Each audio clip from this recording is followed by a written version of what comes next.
আসসালামু আলাইকুম ওয়া রাহমাতুল্লাহি ওয়া বারাকাতুহু। আজকে ত্রয়োদশ জাতীয় সংসদ নির্বাচন জাতির ভাগ্য পরিবর্তনের নির্বাচন। আমাদের তারুণ্যের অহংকার তারেক রহমানকে যদি আমরা আগামীতে প্রধানমন্ত্রী বানাতে পারি, এই বাংলাদেশ হবে আধুনিক বাংলাদেশ। এই বাংলাদেশ হবে কৃষক শ্রমিক মেহনতি মানুষের বাংলাদেশ। এই বাংলাদেশ হবে প্রতিহিংস প্রতিপালন রাজনীতির ঊর্ধ্বে আমরা সহনশীল রাজনীতি, সহাবস্থানের রাজনীতি প্রতিষ্ঠা করব। সংগ্রামী ভাইয়েরা, আগামী 12 তারিখে আমাদের যে পরিচ্ছন্ন রাজনীতিবিদ, আমাদের প্রিয় নেতা হরিরামপুর সিংহের গণমানুষের নেতা ইঞ্জিনিয়ার মনিরুল ইসলাম খান শান্তু ভাইকে সিংহের চেয়ে হরিরামপুরে অধিক ভোট আপনারা নির্বাচিত করবেন, এই প্রত্যাশা ব্যক্ত করে আমি আমার বক্তব্য শেষ করছি। আল্লাহ হাফেজ। বাংলাদেশ জিন্দাবাদ। শহীদ জিয়া, খালেদা জিয়া অমর হোক। তারুণ্যের অহংকার তারেক রহমান জিন্দাবাদ। ধন্যবাদ। আমরা ভোট থেকে বঞ্চিত ছিলাম, সেই ভোটের অধিকার ফিরিয়ে এনেছেন আমাদের দেশনেত্রী বেগম খালেদা জিয়ার নেতৃত্বে আমাদের জাতীয়তাবাদী দল এবং তারা এবং অঙ্গ সংগঠন নিয়ে আমাদের বাংলাদেশ আজকে আওয়ামী দূষণ মুক্ত হয়েছি। এখন সুস্থ ভোট হবে। আমাদের একটাই কাজ হবে, আমাদের সকল ভাইদেরকে নিয়ে, মা বোনদেরকে নিয়ে আমরা 12 তারিখে যেন সঠিকভাবে আমরা ধানের শীষে ভোট দেই, এই আশাবাদ ব্যক্ত করে সকলকে শ্রেণীর মতো সালাম জানিয়ে আমি আমার সংক্ষিপ্ত আলোচনা এখানে শেষ করছি।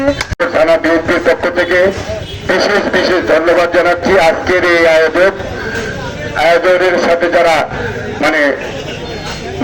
অতিরিক্ত পরিশ্রম এবং সর্বোচ্চ চেষ্টা দিয়ে আজকের এই প্রোগ্রামকে সাকসেসফুল এবং সফল করেছেন, সেই হরিরামপুর থানা বিএনপির যুগ্ম আহ্বায়ক অ্যাডভোকেট হুমায়ুন কবির এবং আমার ছোট ভাই হরিরামপুর থানা বিএনপির সাংগঠনিক সম্পাদক সাইমন চৌধুরী সহ যুবদল, ছাত্রদল, স্বেচ্ছাসেবক দলের সকল নেতৃবৃন্দকে আমি হরিরামপুর থানা বিএনপির পক্ষ থেকে এবং আমি আমার ব্যক্তিগত পক্ষ থেকে আন্তরিক অভিনন্দন, শুভেচ্ছা জানাচ্ছি।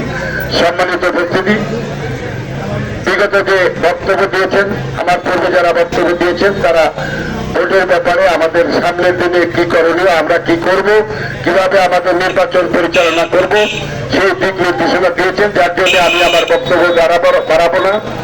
পরিশেষে আজকের যারা অতিথিবৃন্দ আছেন, আমাদের এই সম্মানিত সভাপতি মহোদয় শুধু ঢাকা থেকে এসে আমাদের এই অনুষ্ঠানকে সার্থক করেছেন এবং তালিম হোসেন মাস্টার সাহেব অত্যন্ত বয়স হয়েছে, তারপরেও যে উনি আমাদের র্যালিতে অংশগ্রহণ করেছেন এবং বেশ কিছুদিন হেঁটে যে র্যালির শোভাবর্ধন করেছেন, সহ অন্যান্য নেতৃবৃন্দ যারা আছেন তাদেরকে এবং বিশেষ করে যুবদল, স্বেচ্ছাসেবক দল, ছাত্র দল, কৃষক দল, শ্রমিক দল, মোটর যান শ্রমিক দল সহ সকল নেতৃবৃন্দকে আবারও আমার আন্তরিক অভিনন্দন এবং শুভেচ্ছা জানিয়ে এবং সাইমন চৌধুরী অ্যাডভোকেট হুমায়ুনকে আবারও বিশেষভাবে ধন্যবাদ জানিয়ে আমি আমার কথা শেষ করছি।